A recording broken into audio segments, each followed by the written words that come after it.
What up, everyone? This is Mr. Lord, Dr. Professor, Dark Joker, here with another edition of Traditional Fans with Opinions, where I'll give my reviews for whoever I watched, read, or played today. And who are Traditional Fans with Opinions? That is myself, and that is you, the viewers. With all that being said, on with the reviews. Jujutsu Kaisen Season 3, Episode 9. So in this episode, this focuses on Yuji's fight with Higuruma. So Higuruma's domain expansion is like a court. So his Shikigami judgment acts as a judge. And basically the target is put on trial for some crime in the past. So the first crime Yuji is charged with is entering pachinko parlor when he was underage. Yuji claims um, that he went there to use to go to the bathroom, but there's evidence that shows he was, getting money, revealing that he was there to gamble. So he's found guilty, and his curse energy is confiscated now. Higuruma is able to use his sorcerer's techniques to attack Yuji, but Yuji uses his like physical prowess before to like evade some, and Higuruma's concerned about that. That if Yuji's able to like evade a bunch, just use his physical strength to basically stand up to Higuruma. He's concerned what happens if once he gets his like curse energy back. Now Higuruma is still like basically able to overwhelm him, but Yuji requests a retrial, and the domain comes back. This time he's charged for murdering all those people in Shibuya.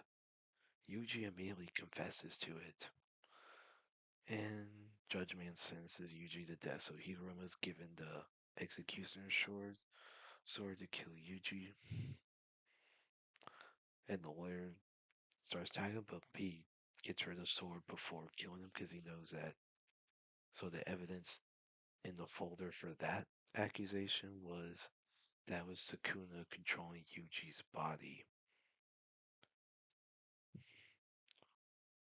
and basically Yuji punches Higuruma, and so Yuji asks Higuruma why he got rid of the sword.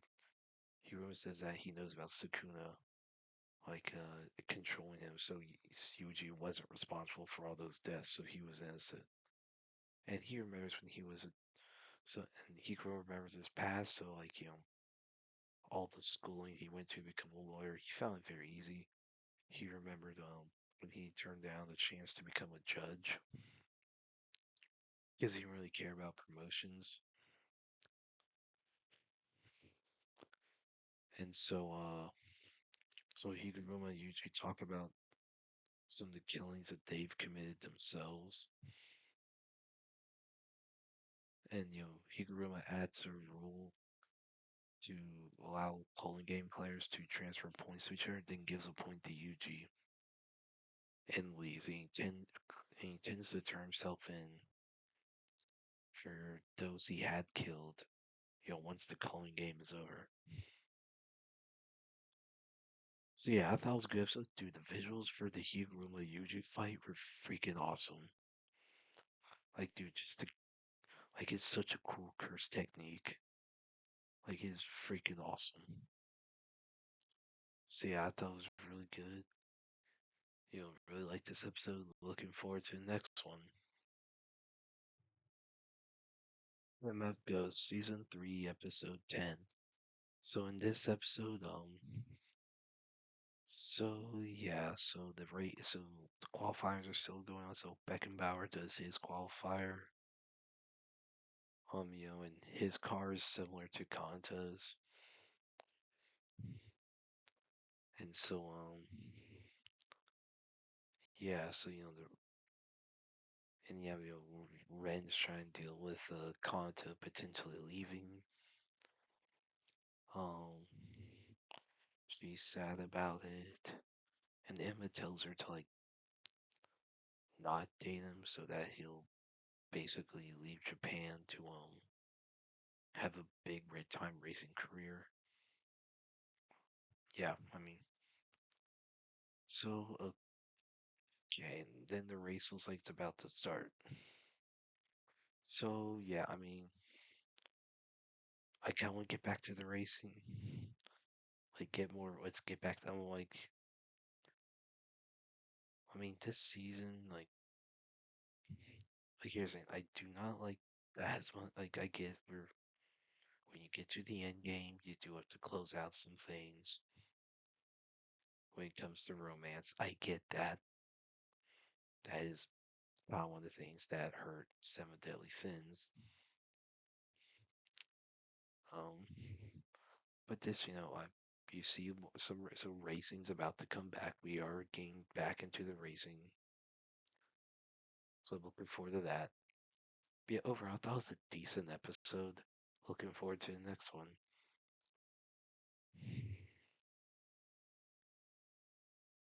Tends to be a hero episode 9. So in this episode, Ladeo has all the guild adventurers fight Xylo, Kivia, and Frenchie, while he and his sister Eerie, who's also second command, uh, escape the city. So Xylo, Kivia, and Frenchie, they easily deal with the adventurers. Now a fairy arrives and it's a little more difficult. Now Tiarita and the other heroes arrive and to help out, and Xylo and Tiarita slay the fairy, which helps Tiarita earn a head pat. So Ladeo and Eerie, they split up while trying to escape, and Dada captures Ladeo. Now Bujum orders a mercenary named Iron Whale to erase anything linking him to Ladeo. Now Ladeo agrees to give all the intel he knows in exchange for if his children are spared, and he reveals he was ordered to kill Kiyorita by a coexister in a mask. You know, known like in the coexister's name is a saint named Mahazel Zelkov, and so basically, Leo was concerned about him and his children being killed if he refused. So Ironwell attacks the guild hall, and Ladale leaves. Ladale reunites with Eerie in the sewers, but Eerie kills him, and it's revealed that it's not Eerie, but Eerie is his body is possessed by Spriggan. So Spriggan had killed Eerie and the other kids, and then possessed Eerie's corpse. Yeah. So things are about to get really interesting. So yeah, I thought this was a really good episode. Obviously, Turia is like basically the MacGuffin of this season. Like, obviously, the coexister is trying to kill her, so we'll see how that goes. Interesting how all the coexisters will be revealed. But yeah, I thought this was a pretty good episode. Looking forward to the next one. Star Trek Starfleet Academy Season 1, Episode 9. So in this episode, the academic year is ending. So all the cadets do some ritual, some Klingon ritual, where they declare themselves to be like a family or something.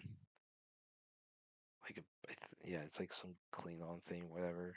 So Jaden takes it very seriously. Now, it's revealed that Deuce Braca has been weaponizing a omega molecule. Now, omega molecules were introduced in Voyager, where it's revealed that omega molecules, they like destroy subspace, prevent warp travel, whatever. And basically, the omega directive is Starfleet captains must utterly destroy any omega particles, even if the prime directive has to be broken. So, and so Starfleet pulls back all its ships. So okay, which I don't know why they're not just sending people after Newsbraka. I mean, if they just don't have the people, the manpower to do it, that's one thing. So Sam helps, Sam later helps Caleb, like, find a hidden code in order to decrypt some message from his mother, Anisha. And then, that allows him to find out where she's at on a planet in Venari Rao space. So Caleb and Sam hijack a shuttle. Now Genesis and Darum, due to time, they end up basically being abducted on the ship because there's no time for them to get off. So they leave. They go to the plant and find Anisha. And Anisha, being a little paranoid. Caleb doesn't tell her that his friends are from from Starfleet Academy. And so Ake, Reno, and the doctor, they take a shuttle to follow them. Or they take the Athena where to follow them. And then Jaden and Tarima like stow away on the ship. Now everyone else, they're on Beta Z. So Caleb considers leaving Starfleet to go with his mother. Basically go back to being a crook or whatever. You know. Apparently like Anisha had like faked her death or something to hide from Deuce Braca. And so now Genesis, Darum, and Sandler, they're attacked by some people when they try to sell some parts to fix the shuttle. Caleb saves them, and basically, I guess comms are on, so Ake's able to figure out where they're at, and Nisha goes to help Caleb, and so everyone's taken to so all the ones that are on so Anisha, Caleb, Darum, Sam, and Genesis are taken back to the Athena. Now Anisha's hurt, whoever. Now News Braca activates the so he puts all these he surrounds the Federation space with Omega mines. Basically traps the Federation in prison where Federation can't get outside their own space due to the Omega particles. Now it's like I think it's like Omega 47 or something. It's like a synthetic version. So now the Athena is stranded outside of the Federation space. So and Renault sends a distress call to the Federation. You know, but no answer. And Ake walks into the Fermi Weaver and meets Anisha again. Now Anisha's scared. She was not happy about learning that her son was in Starfleet. Now I don't know what Anisha's past with Starfleet is. Like I honestly don't know. She told Caleb to not trust Starfleet. Um, so I mean, like Anisha, like what was her accomplice in the murder of a Starfleet officer? I mean, I had no sympathy for her really. Like with it in the world, it's like okay. So you have the like honestly the you have also the Vinari Rao like I honestly they haven't been established in this in this show really. Like they haven't there's like nothing. It's like, I mean, like they haven't really like appeared in other Star Trek stuff, so like I mean, there's really nothing. It's like there's nothing to explain them, like explain about them. Like they should be established more as villains, but they're not. Like okay, you have these Minari Rao. They're explaining like these different big time villains. Okay, what about like the Klingons, the Romulans, the Ferengi? They're all established. They established them in Star. Those are established in Star Trek. You know, the Dominion. You know, whatever. You know, the Borg. You know, those villains all get established. They haven't established the Venari Rao at all. So I don't know who they are. I was like, basically, they're just okay. They're pirates. They're big time space pirates.